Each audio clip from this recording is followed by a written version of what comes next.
let's now talk about felicity conditions. The concept of felicity conditions is closely tied with speech acts.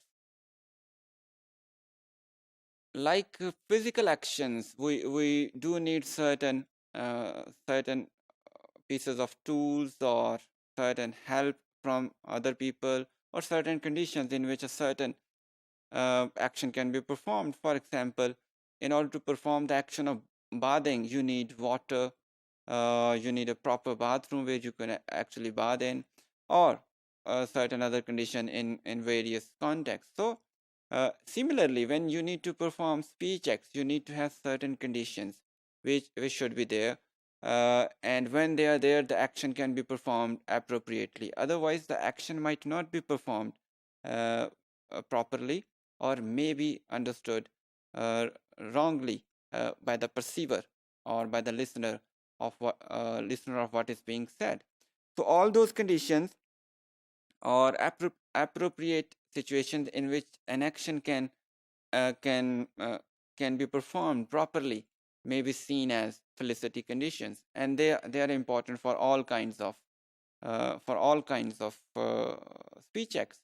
For example, when I say somebody get me a glass of water, so I need to see that the person whom I am asking this, I am requesting or ordering this, is the one who can actually perform it.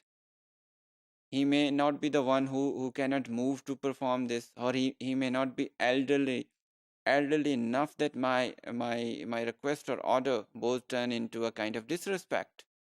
So you cannot say such things to your elder in a typical Eastern society, can you? You cannot, because we do not assume that a younger one is asking this to his elder one in normal conditions.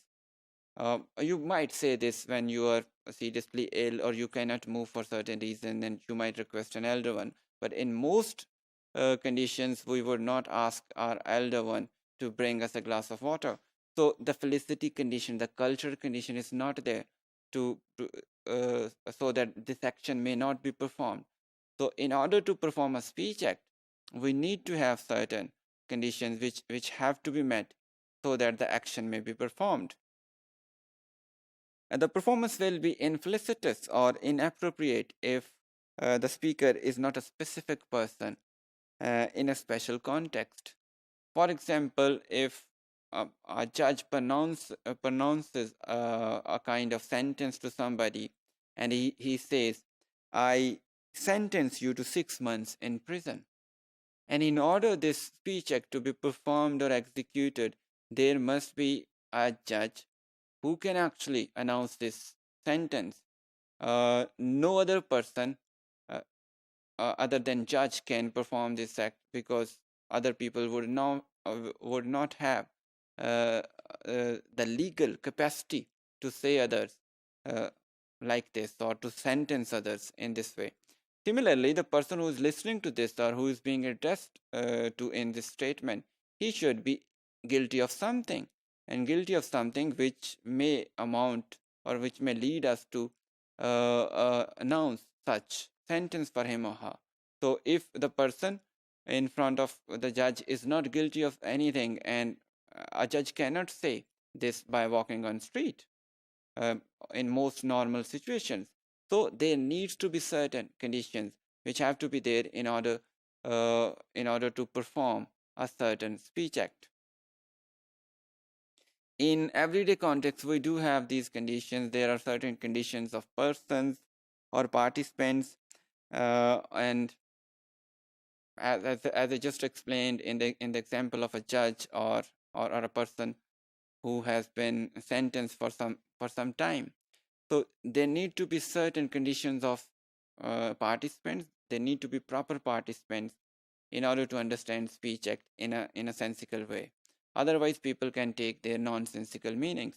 Similarly, there are some content conditions. Uh, the words used to perform certain speech act should be appropriate for the situation or for the act which is being performed. For example, you cannot use the same words for promise and the same words for threat in general conditions. And when you say both promise and threat, there should be an indication of the future action. Otherwise, you cannot threat or promise about a past event, can you? In most of situations, you won't. There should be a kind of promise of a future action. And again, over to this, in addition to this, there should be difference between the words used for promise and those used for threat. For a promise, there should be certain preparatory conditions also. For example, uh, first of all, speakers need to see that the event will not happen by itself. Rather, the speaker who is promising would trigger that action to happen. It won't happen by itself.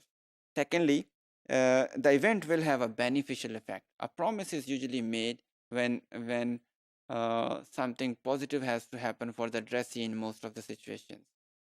In comparison, we can say the warning is different, though it is about a future event, but we need to have certain conditions in order to perform a warning also. And the hearer knows the event will occur. The threat is communicated properly when hearer becomes sure that this may happen to him or her.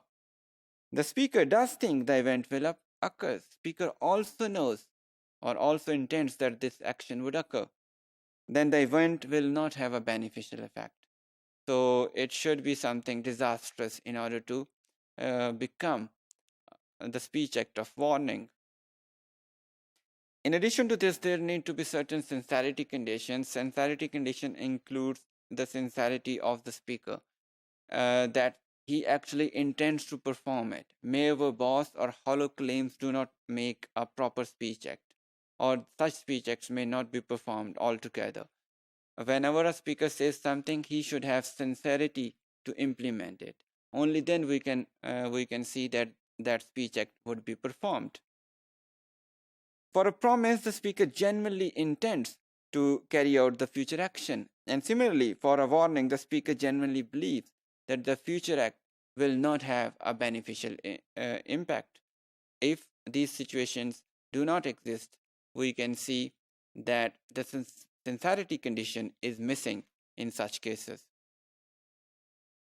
Finally, there has to be certain essential condition which has to be performed in any case so that an action, speech act, may be performed.